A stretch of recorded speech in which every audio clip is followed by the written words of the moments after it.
Beats by Trill, straight Killerville, dog.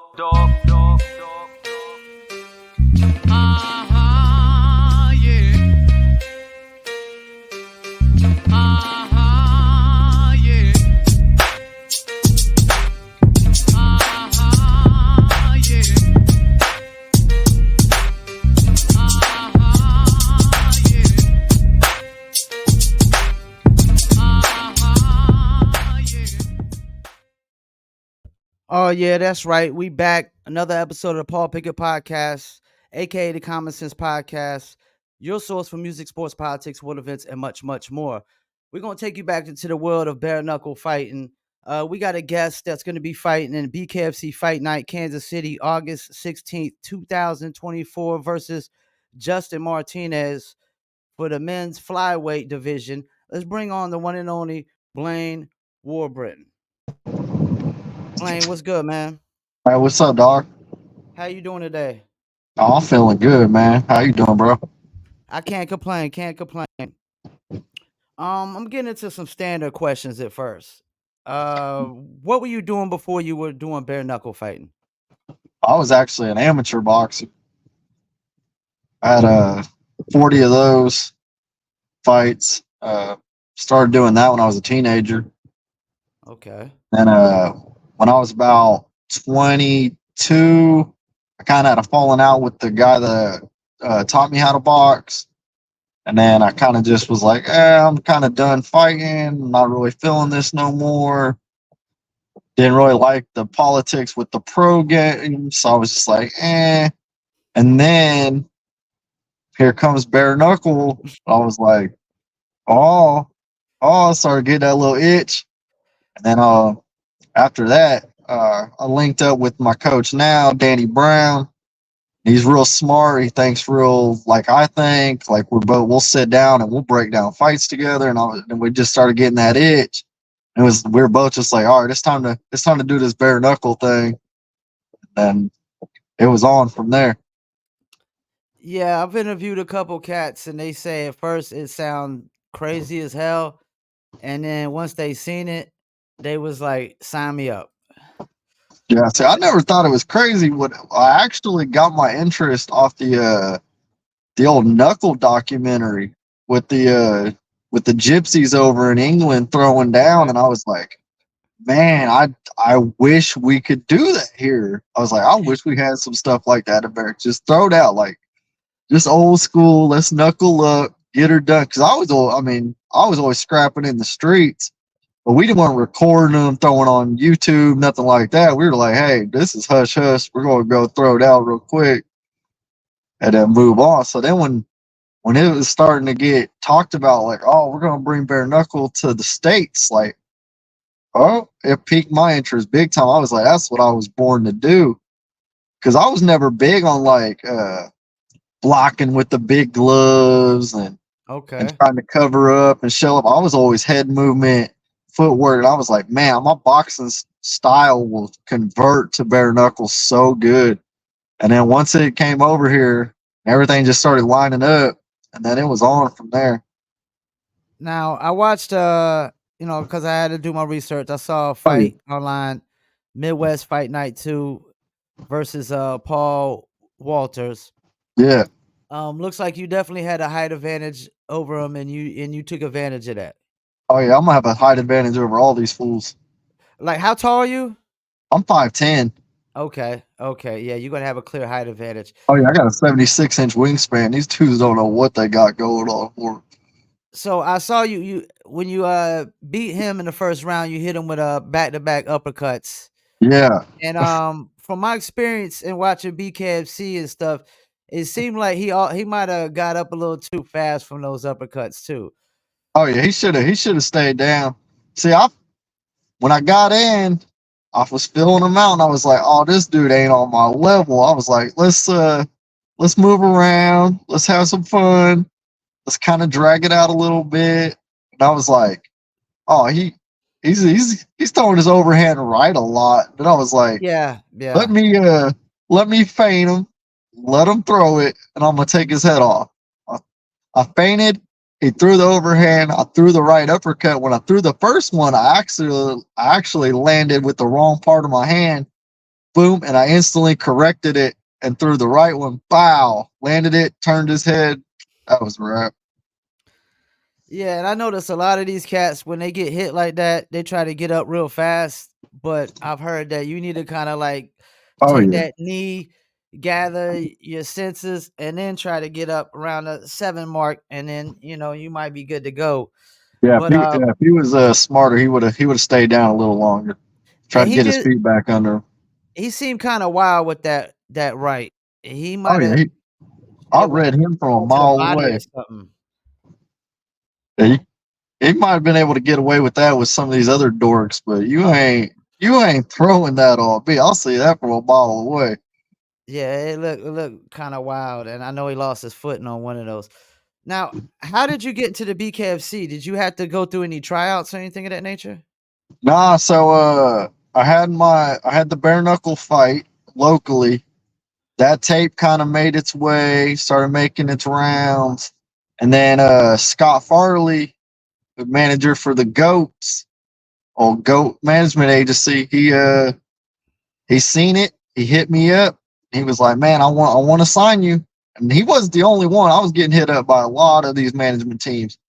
But I was like, man, as far as bare knuckle goes, like homegrown bare knuckle guys, not all these dudes coming from the UFC, none of that, just straight bare knuckle guys. I mean, that roster speaks for itself. I mean, Lorenzo Yeah. Hunt, Elvin Brito, Tony Loco Soto's about to go get him a belt.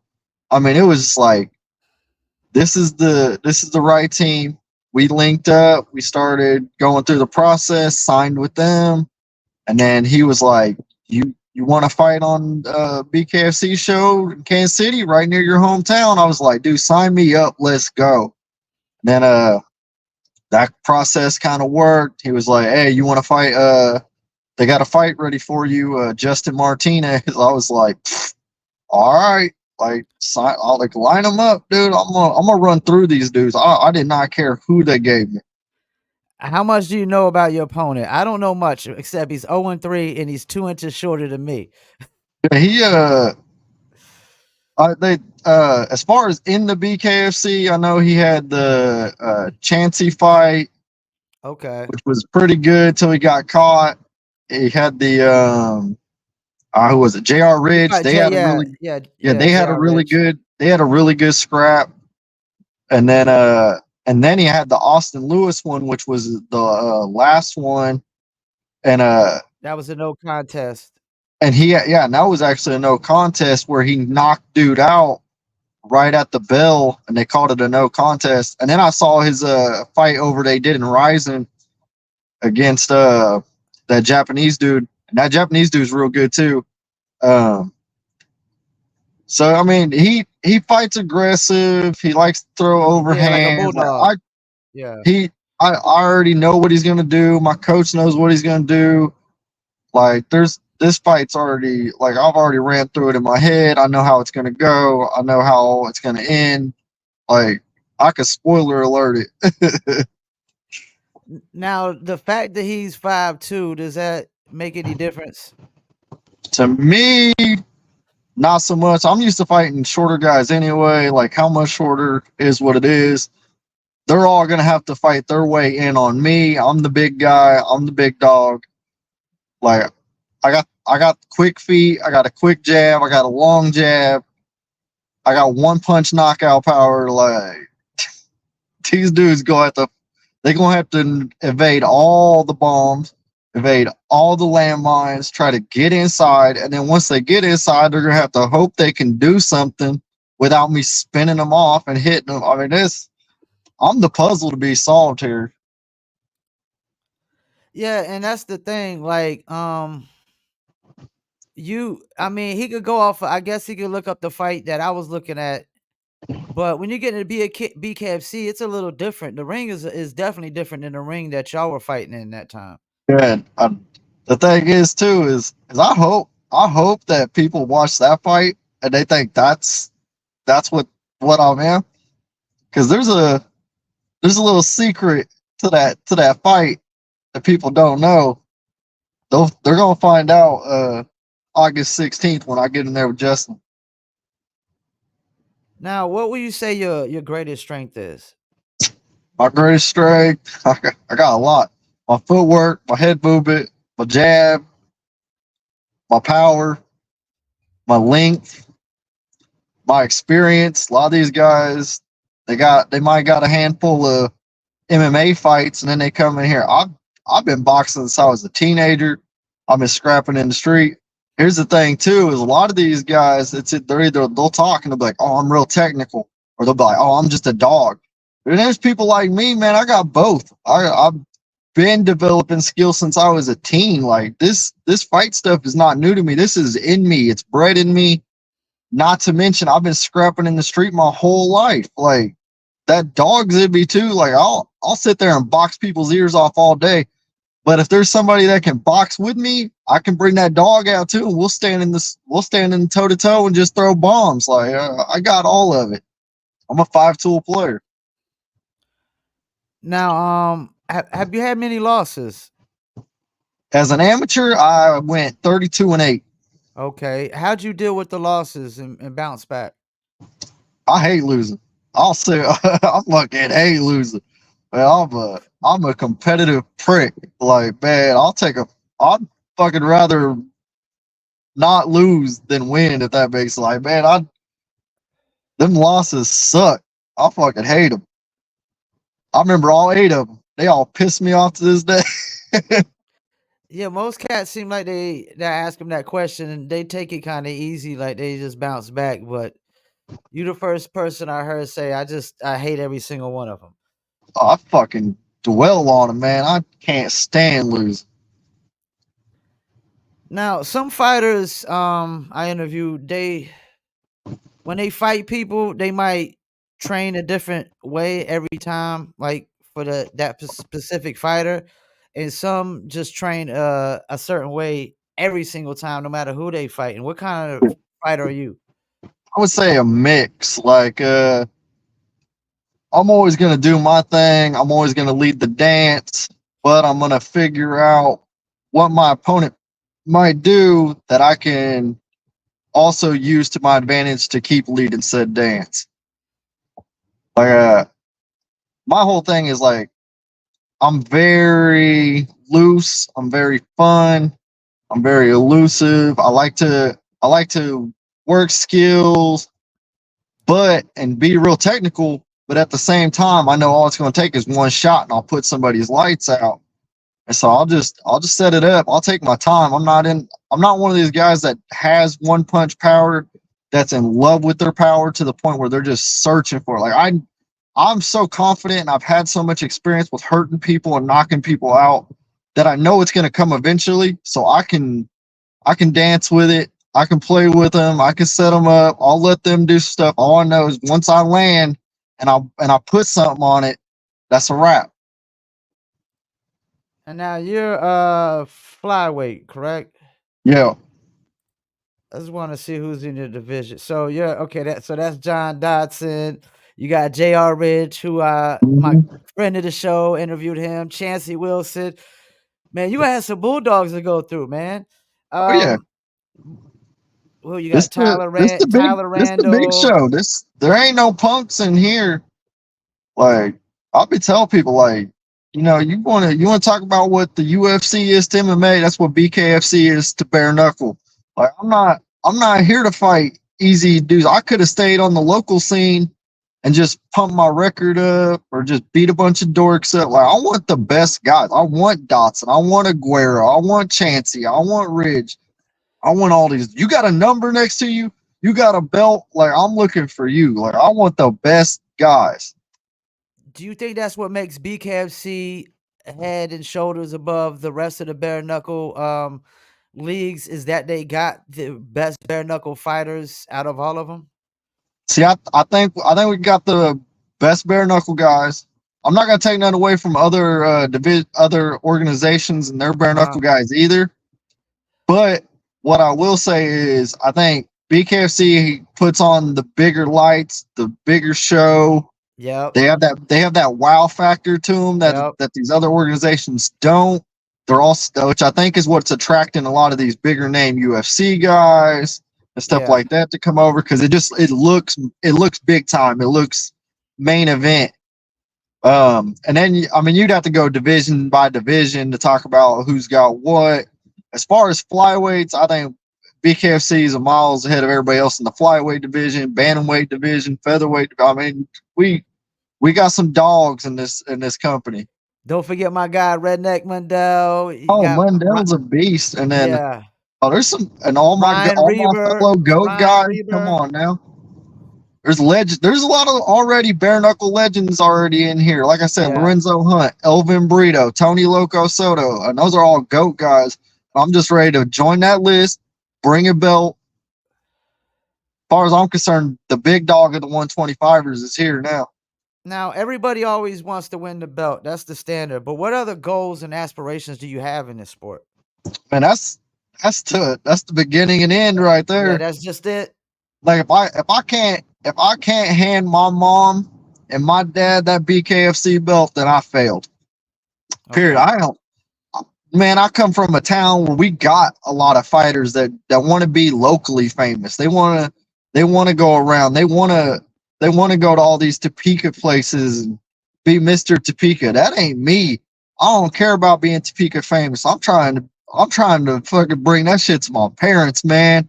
Like, they have given me so much in this life, like the life that I was born into versus the life that like I walked out of high school with because of them. I mean, they turned their life around so hard for me to try and give me everything I could ever need. Man, I owe them big time.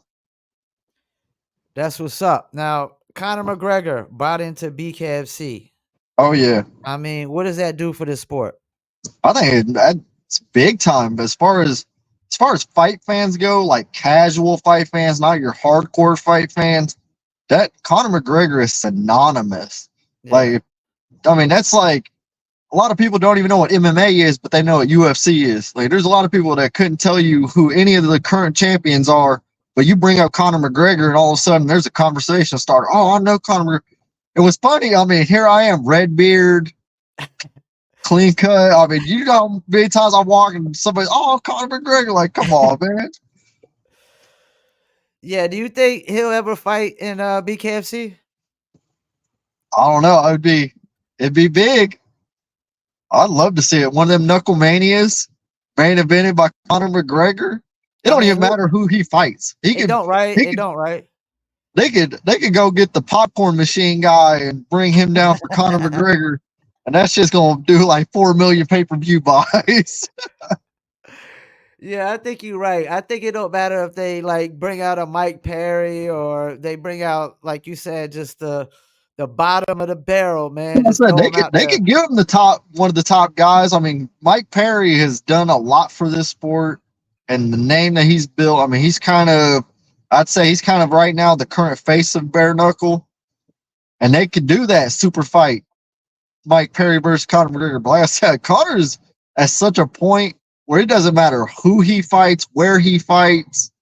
He's got these casual fans that are. It's like he's actually a fighter. So when I say this, I don't mean it in a disrespectful way, but it's kind of like the Jake Paul thing. Jake Paul's got so many casual fans that it doesn't matter who the fuck he fights, whereas us as hardcore fans want to see him like, hey, why don't you challenge yourself against somebody? He doesn't even matter because he's going to sell pay-per-views fighting a bunch of dipshits. Yeah. And do you think the Mike Perry versus Jake Paul is going to do anything for BKFC? I hope so, and I think that all depends on how much they promote the bare knuckles stuff.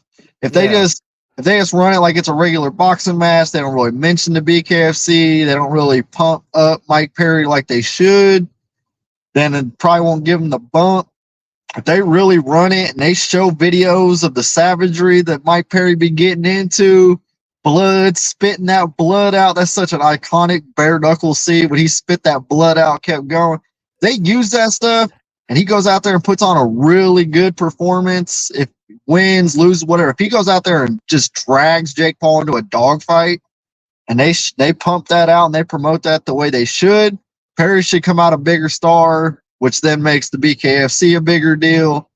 Because it might help where people go, man, that dude was a fucking savage. Let's go see what the rest of these dudes are about. And you would think that they would want to promote it because, if I'm not mistaken, it's going to be on Triller, right? The fight.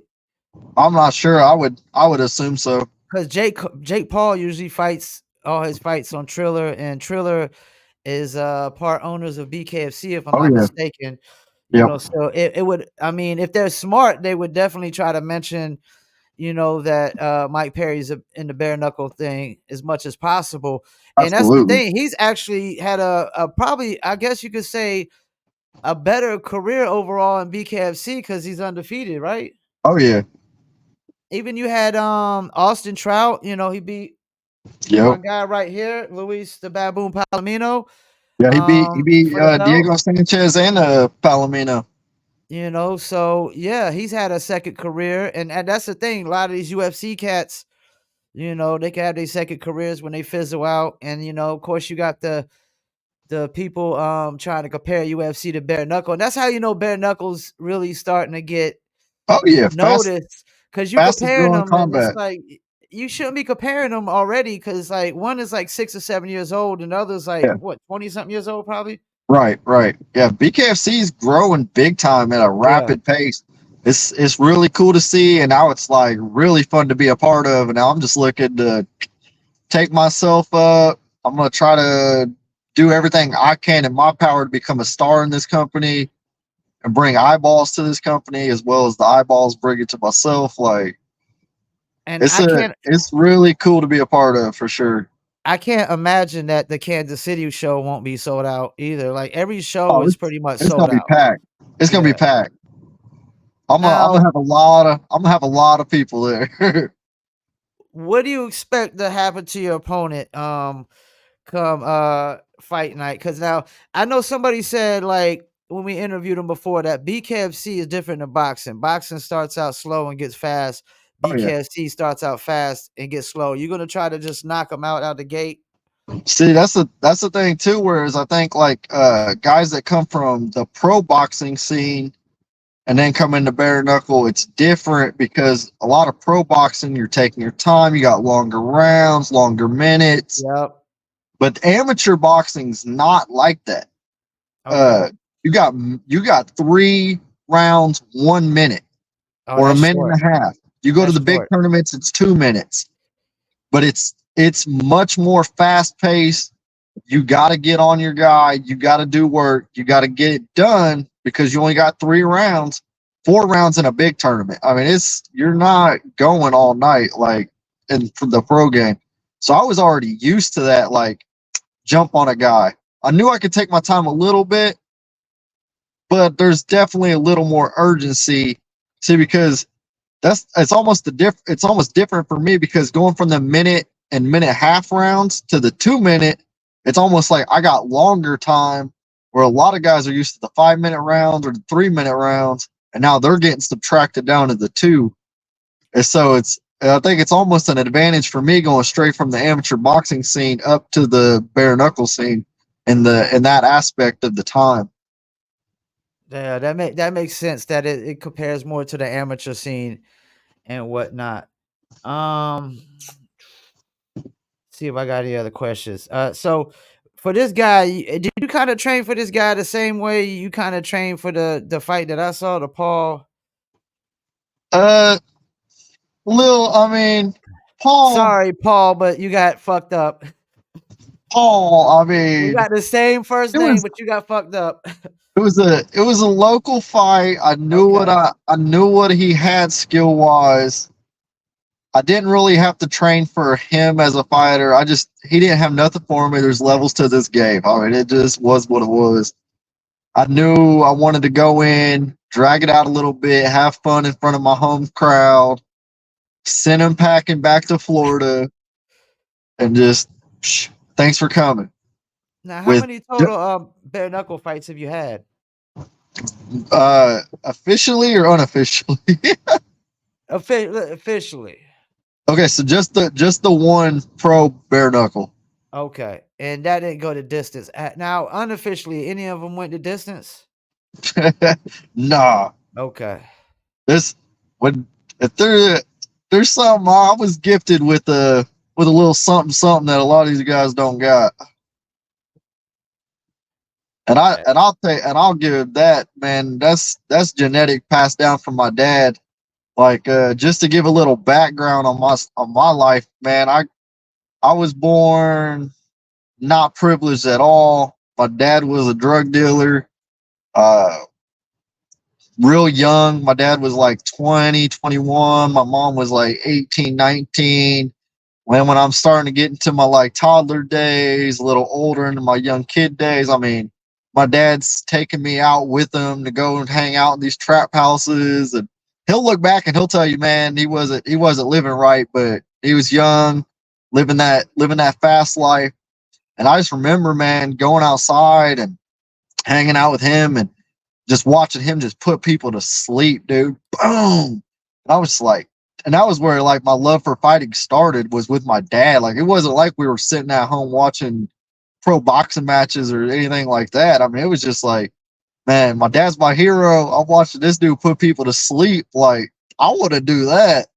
And so that was another reason. That bare knuckle, man, it was in me. And man, there's my mom will tell you stories of me being like 4 years old, jacking up 8, 9-year-old kids in the neighborhood, stealing their bikes. Like I was just a fucking maniac as a child, man. And it was just something. They were so worried about me all through school. Like, oh, he's gonna get kicked out. He's gonna get kicked out. Like he's just not like these other kids. And then that that ended up coming true. Freshman year, beat up one of the big wrestlers on the team because he was picking on one of my cousins who kind of was dealing with a little special education stuff and all that. And he came up to me, hey, this dude's picking on me. I was like, I'll go talk to him. Went up, talked to him. He pushed me. Night, like got kicked out. Tried coming back. They were like, hey, this ain't gonna happen. Got in another fight, knocked another kid out, and they were like, you ain't graduating on time. I was like, well, then I'm out. So I so I dropped out junior year, just kept doing my thing boxing. I was like, who needs school? Now I'm looking at the card, Kansas City. I don't know too much about a lot of these fighters on this card, except Doug Coltrane, because he's from around my way, North Carolina. Do you Yeah. know anything about any of these other fighters on this card, or any of these guys from around your way? Yeah, I've seen a couple of them dudes scrap. I mean, main event obviously Brito and Jake Lindsay. They've Okay, kind of got their names out there. Zeb Vincent. Uh, was who else? and that's the No, featured fight. Okay. I know there's a lot of like up and coming guys. Really, actually curious to see how a lot of these guys do. Like Beowulf Jones and Ira Johnson. I watched Beowulf. He just had his fight in Lawrence not that long ago. It was a real good bare knuckle scrap. Not very technical. They went out there and just kind of beat each other up till one guy went down. Ira Johnson, he was a boxer. He actually lost to one of my sparring partners. Was the last time I seen him actually in a boxing match, Reyes Sanchez. And then Reyes ended up going on and fighting Muhammad Ali's grandson. They had a boxing match. But I sparred with Reyes Sanchez a lot, and he beat Ira Johnson in a straight boxing match. And then this will be Ira's first pro bare knuckle, I do believe. So I'll be curious to see how he transitions from the boxing game to bare knuckle, because some of these guys that come from MMA or boxing actually transition better to bare knuckle and look better in bare knuckle, and bare I've knuckle is a noticed better that. sport for them. Like, I mean, you can look at a lot of these guys and you'll look up their MMA records and they weren't doing very good, or boxing records, they weren't doing very good. But then they get in bare knuckle and they'll fight guys with way better MMA records or way better boxing records, and they'll smoke these dudes. Like, bare knuckle is its own sport. So I'm very curious to see how a lot of these guys translate. These guys, Pringle versus Schwan, these Yeah, I don't know Schwan, them. I I don't know know. who they are, but Schwan got tattoos all over his Yeah, I head, seen his that. face. I see Yeah, that. I know Matt Guyman fought on that Lawrence card too. I'm pretty sure Matt So this Guyman and Beowulf Jones are teammates with Justin Martinez. this card is probably a lot better than people think, then, right? Oh yeah, that there's a lot of talent out here in Kansas, and like people about to find out. Like not even just bare knuckle. I mean, we got guys in MMA, we got boxers. I mean, there's some talent brewing around here. Like MCA Midwest Combat Academy out here in Topeka. Like they're pumping out some real dudes. Like Shannon Woodward's a badass coach. Jacob Thrall's coming out of there. Rome Lindsay, who's went from MMA to bare knuckle. He's a bad motherfucker. They got some killers out there. And then I know Lawrence Fight Team, they got some dudes. And then 316, the Rickles guys, Justin Martinez and all them dudes, they're all out there. I mean, there's some underlying talent out there. It's kind of cool being the one boxer that's going into bare knuckle, whereas a lot of these guys are like MMA guys going into bare knuckle though out here. Yeah, and I actually a lot of cats in my interview always say those are the cats they like to get on more is the MMA guys that think they could just come to bare knuckle and think they're gonna dominate, when it's a lot different. What's your fight nickname? So funny thing about that, it was originally the War Dog, That's what which I was an thought. Yeah. homage to my grandpa. That was his prison nickname. Funny thing. And so I was like, he passed, and I was like, man, I need a nickname. I'll throw a little homage out there for the debut. And then but one of the things that happened was in the interview before I was talking to the guy, the ring announcer, and he was like, so what are you fighting out of? And I was like, well, I don't have like a home gym or anything. I was like, just announce me from North Kansas. I was like, that's where I'm from. That's my hood. Like that's the people I'd get down with. I was like, just announce me from North Topeka, Kansas. They did that, and the whole crowd fucking went crazy. So I was like, all right, I'll bring North Topeka with me. So me and the coach started talking. He was like, man, the way you fight. He's like, the way you talk. He's like, dude, you're just a natural bad guy. And it just kind of came together. They were like, everybody started calling me the North Topeka bad boy. And I was like, shit, let's run with that. I was like, I'll bring the city with me. It'll be my nickname. I'll just keep my neighborhood rolling. As far as I go, they'll come with me. Yeah, hopefully BKFC will put a bio on you after you win this fight, man, because Oh yeah, I couldn't find a bio on you. They need to get somebody to talk to me, man. I got an interesting life story. It just needs to be heard. From childhood to now, man, my life's crazy. One more question before we go. How much do you care about the rankings, man? I know most cats, they say they don't really care about the rankings, man, because the rankings are like they could get political, I guess. I think the rankings are good for the fans. It kind of gets them an idea of like who's where. Like to me, I looked at the rankings the other day and I was like I can name dudes that can replace these guys in the rankings, like that are on the roster.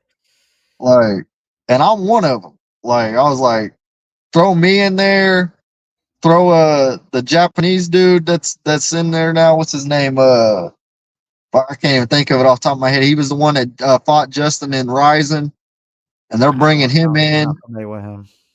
And then I like what's his name? Fuck, I can't even think of it off the top of my head. There's this dude down in Florida that I think is pretty cool. He's like 2-0 now, 2 knockout. Strode's pretty cool. I mean, there's some guys, some dogs that aren't even ranked that I think will smoke some of these dudes that are ranked. I don't know if you're familiar with Edgar Plaziola, the Dream Killer. I interviewed him like 2 days ago. He's like 3-0. He's in Kai Stewart's division. Oh, that's cool. Whatnot. I mean, there's a lot of cats that are really, really good. A lot of tough talent. I think there's a lot of talent out there that people don't even realize yet, but they're gonna find out. I think people might be looking at these rankings like, oh, these are the top guys in the division. I think in a lot of these divisions, there's some sharks just ready to eat.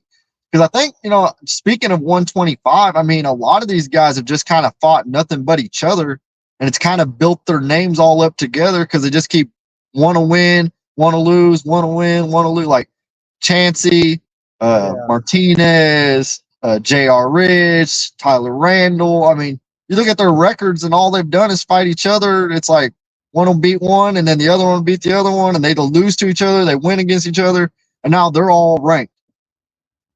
There's some killers in this division that are coming that are gonna fuck these dudes up.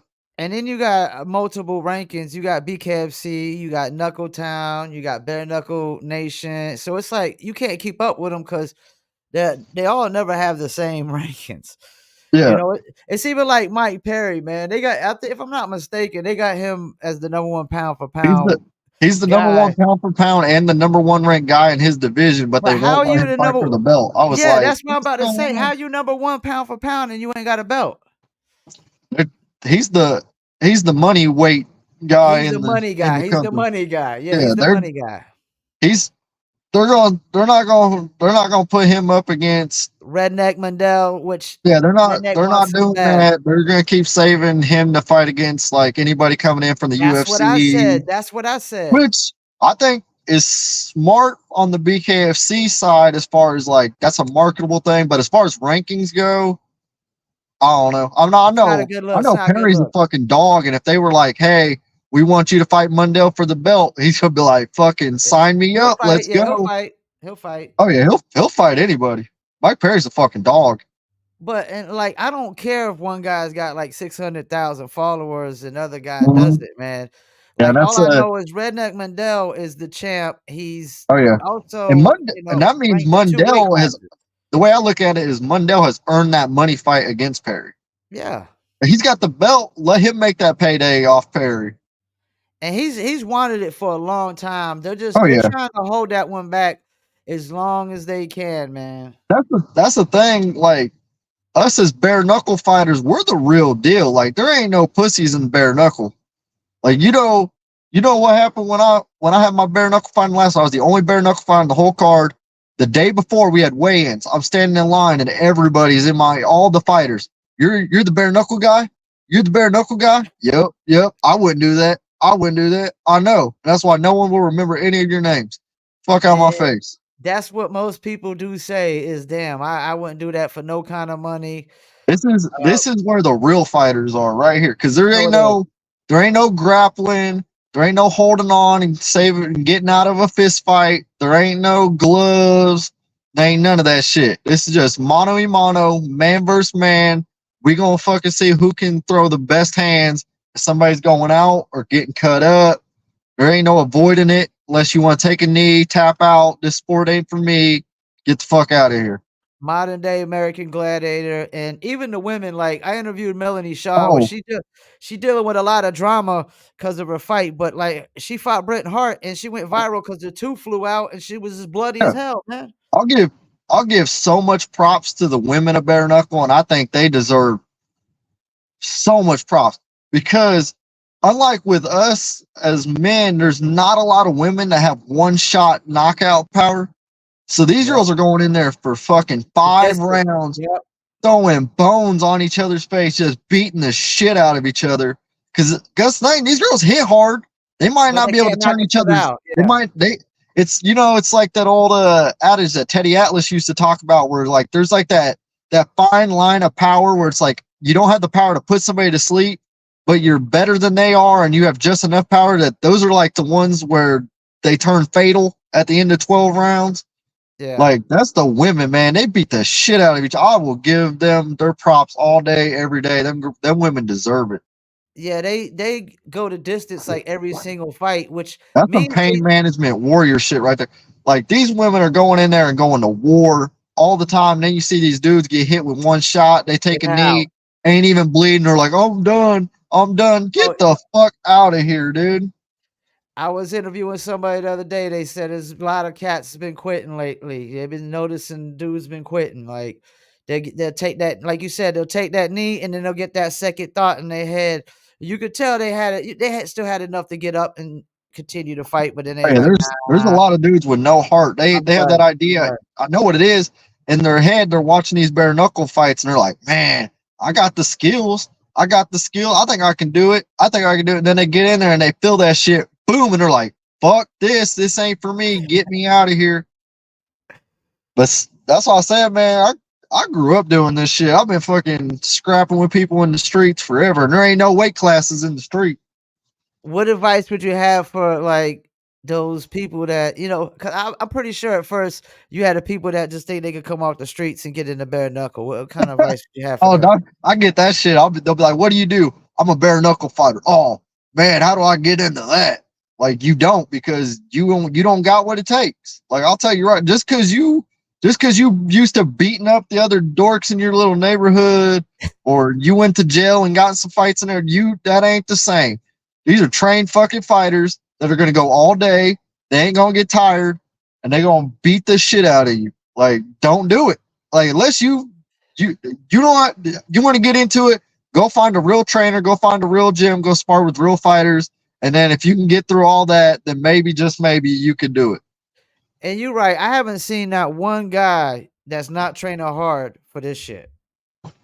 This ain't fucking get off your couch after drinking and smoking all day, go get into a Right. fucking tough man contest brawl. These are real fucking fighters. They're all trained in real gyms. Like I have my dream after all this, maybe even during it, is I want to open a straight bare knuckle gym.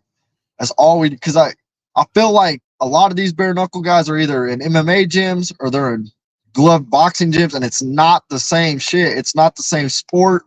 Bare knuckles its own thing. I want to train and surround myself with nothing but actual bare knuckle fighters, and we train for the bare knuckle fights, not fucking sparring with dudes that are trying to kick us or take us down, not sparring with these dudes in their Philly shell with their big ass pillows on their hands and their headgears that got a big ass shield on their face. That shit's all dumb and gay. Like, let's get fucking real bare knuckle gyms started up. Let's get some shit going for the actual bare knuckle guys. That's what I want to do in my town. I want to start a straight up, this is for the bare knuckle fighters only gym. And I'm pretty sure if your opponent Justin Martinez is smart, he better be working out right now while we're doing this interview, right? He better lay off them weights and get into a boxing gym. I'll tell you that Oh much. yeah, now he's a little cock diesel dude. I mean, he's 2 inches shorter than me. He's a little stocky Oh, guy. he's stacked, but this ain't no bodybuilding Yeah, contest. yeah. I know there's gonna be some people that look at that poster and like, oh man, that dude's got muscles. He's gonna win. That motherfucker going to sleep. I'll tell you that much. Yeah, if he tries like Paul did, the right hooks, I don't like when I see short guys like that and a taller guy, I think the only chance they got is to try to come in low on the body, man. And that's the thing too, is I watch all these guys, me and my coach both, and we watch them and we actually think of things like, if I was their coach, how would I be training them? And none of these dudes fight good. Like, where's your footwork? Where's your head movement? Like, y'all motherfuckers are fighting with your hands clear out here with no head movement, no footwork, and then you wonder why you're getting hit in the fucking face so much. Like, if you're that much shorter than somebody, you better Mike Tyson that shit. You better cut the ring off. You better be moving your head.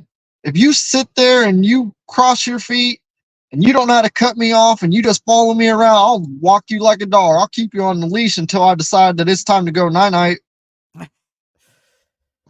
Watch, I'm a AI cross this dude over. Whoop, pantomime. I'm gonna joke with him. I'm gonna fuck with him. I'm gonna hit some dance moves, and then I'm gonna finish him. Well, I can't wait to see it, man. Before we go, anything you want to shout out or anybody you want to shout out?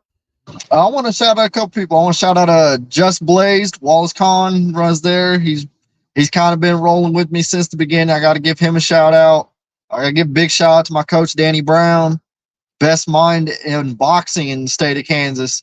And a lot of these people out here in Kansas have fucked him over and moved him because they tried to politic and go to people that got better connections. But I'm telling you, straight boxing wise, Danny Brown's the fucking best in the business, and I'm glad that that's my coach.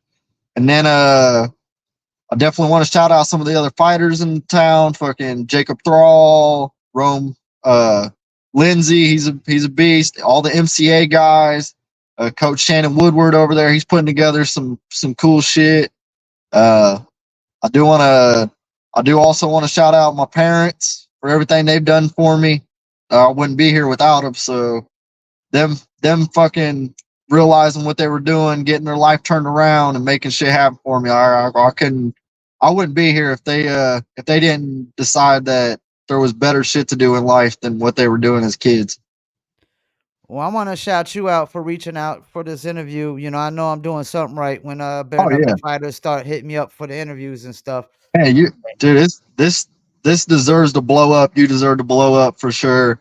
You're the way you ask questions, the shit you know about the sport.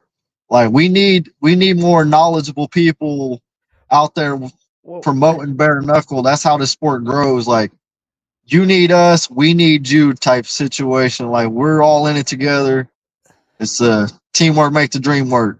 I'm nowhere near an expert like a lot of these other guys out here, definitely like Man, Knuckle Town and stuff. all them But journalist credentials don't mean shit. Sometimes you just got to get down to the nitty gritty and ask the right questions. yeah, and I think my interview style is a lot different than everybody else's and whatnot. I like it. And I like I it. used to do This was fun. Circle of Kings interviews as well. I used to produce those, and that's how I kind of got into it. I don't know if you know Yeah. Joshua Chassis. Nah. Yeah, you might meet him. You'll probably meet Joshua Chassis. He kind of got our foot in the door with BKFC, and That's then cool. I used to do it with the Knuckletown officials host they got now, Chad Burbank. I used to basically produce all the content, and he was the host, and that's how I kind of got into it. And I just fell in Oh, love yeah. with it, man. Because it's the modern Awesome. day American Gladiator. It's way better Right. than boxing is right now, Oh yeah. and Fucking it's gonna glove give boxing, you, dude. I can't yeah, stand that shit no more. it's fell off. And UFC's got to run for the money. Especially after being in there and doing the bare knuckle shit, dude. I'm like, man, that glove box shit's so fake. And this is It's, actually supposed to be safer too, as yeah, far they as say like it's brain safer damage for you. goes and stuff Yeah. like that. Cosmetically a little more dangerous, but actual internal brain Yeah, damage yeah, and yeah. shit You're right way about better. that. But man, I'll tell you, like all now when I watch glove boxing and them dudes are all covering, I'm like, that's bullshit. You can't do that in real life. You can't fight. Yeah. Like you cover up with the hands right here and some shit's gonna slip in, you're gonna get fucked up. Well, I appreciate you coming on. We're gonna make sure we tag you in all the. Make sure you send all your socials. I'm gonna tag you on everything I post to TikTok, Facebook, Instagram. Once Oh I yeah, get off here, appreciate you. I'll start making up some clips, and I'll put out some clips first. Then I'll put out the whole interview. And we're also gonna have the audio version on Spotify, Apple, Amazon, Deezer, TuneIn, Stitcher, and all that, and the video Oh yeah. version as well. And I'm gonna definitely, now you're a friend of the show, man. I'm definitely gonna follow everything you do. Make sure I support it. Can't wait to see your match. And Oh if yeah, you win, if you win, man, I'd like you to come back on, man. And, oh yeah, I'm gonna keep talk coming about back that. on Yeah, for and sure. let anybody else know, that I'm up for doing any interviews, man. Oh yeah. And then one more shout out Go ahead. to GOAT, Scott Farley, my manager, man. Thanks for making this shit happen. I'm just a kid from North Topeka trying to fucking make his dream come true. And so shout out to the management team, shout out to everybody on the GOAT roster.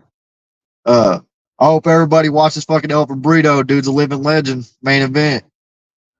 Well, like I said, can't wait to see it, man. Wish you the best of luck, man, and I can't wait till you come back up on the show, man. Hell yeah. I'd love to be back. All right, man. Enjoy the rest of your day, man. Hey, you too, bro. All right, peace. Peace. Well, that's another interview wrapped up. He's about to have his first fight in BKFC in Kansas City. Can't wait to see that. It's gonna be very, very interesting. Men's flyweight division. He'll be fighting against Justin Martinez, who is 0-3 right now. He's gonna be looking for his first win in BKFC. But according to Blaine Warbritton, he's not gonna get it. The Topeka the North Topeka bad boy himself. And check that out. That's going to be at Memorial Hall, Kansas City, August 16th, 2024. Of course, you could probably see that on the BKFC app. And they might have some of the matches up on YouTube, like the early matches and whatnot. And, we got the Dizzle out there in Kansas. which is right here, the Dizzle. It's out there in Kansas. So, all y'all Kansas people that watch this, go to your liquor stores and get you a bottle of that Dizzle. Once again, thank you for tuning in to another episode of the Paul Pickett Podcast. And that was Blaine Warbritton, the North Topeka bad boy himself, man. Thanks for tuning in. Peace. And I'm out.